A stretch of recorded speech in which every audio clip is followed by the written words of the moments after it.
Gaza में भूख से एक दिन में 7 लोगों की मौत, जिसमें एथलीट भी शामिल। गाजा में इजरायली नाकेबंदी के खिलाफ पेरिस में हजारों लोगों ने किया प्रदर्शन। इजराइल में अमेरिका मिसाइल खत्म होने से इजराइल को होगा बहुत बड़ा नुकसान। एक स्थानीय खेल चैंपियन सहित 7 और फिलिस्तीनियों की घेराबंदी किए गए गाजा पट्टी में जबरन भुखमरी और कुपोषण से मृत्यु हो गई। गाजा के स्वास्थ्य मंत्रालय ने रविवार को बताया कि पिछले 24 घंटों में इन कारणों से 7 फिलिस्तीनियों की मौत हो गई, जिससे गाजा में भुखमरी और कुपोषण से मरने वालों की कुल संख्या 176 हो गई, जिनमें 93 बच्चे शामिल हैं। इजरायली शासन ने मार्च में गाजा में खाद्य सहायता पहुंचने से रोक दिया था। हालांकि मई के अंत में नाकेबंदी हटा ली गई थी, लेकिन बाद में खाद्य वितरण का काम विवादास्पद इजरायली और संयुक्त राज्य अमेरिका समर्थित गाजा ह्यूमैनिटेरियन फाउंडेशन ने अपने हाथ में ले लिया था। तब से पूरे फिलिस्तीनी क्षेत्र में अकाल फैल गया, जिससे परिणाम स्वरूप भुखमरी और कुपोषण के कारण मौत बढ़ रही है। शनिवार को गाजा शहर के अल शिफा अस्पताल के एक सूत्र ने एक स्थानीय खेल चैंपियन की भूख से मौत की सूचना दी। उनके परिवार ने बताया कि 17 वर्षीय अतेफ अबू खातिर की कुपोषण के कारण मौत हो गई। वह गंभीर हालत में अस्पताल पहुंचे।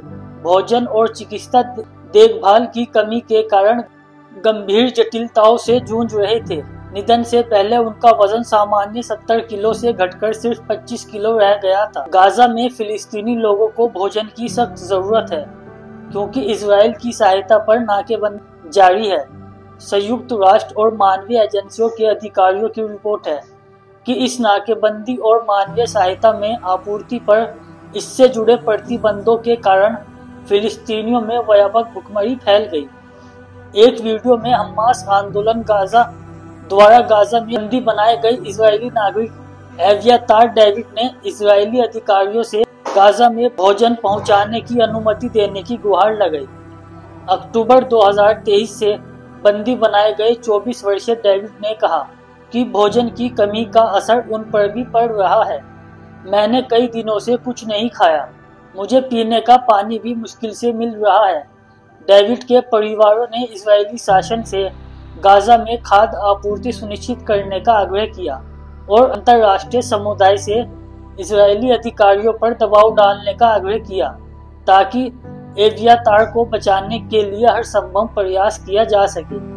गाजा स्वास्थ्य अधिकारियों के अनुसार चल रहे नरसंहार युद्ध में कम से कम 60,839 लोग मारे गए और 1,49,588 लोग घायल हुए हैं।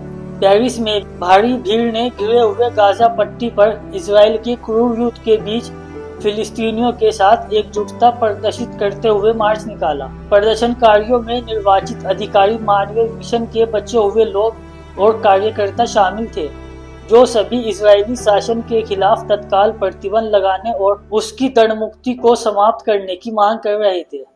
हाल ही में ऐसी खबर आई थी कि अमेरिका के पास थार्ड मिसाइल जैसे मिसाइल इंटरसेप्टर की कमी हो गई, लेकिन अब इसकी पुष्टि कर दी गई है।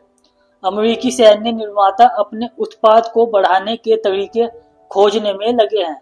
ईरान के खिलाफ इजराइल की आक्रामकता के परिणाम स्वरूप यह स्पष्ट हो गया कि थर्ड डिफेंस सिस्टम की मिसाइल खत्म हो चुकी है, जिससे इजराइल बहुत मुश्किल में आ गया।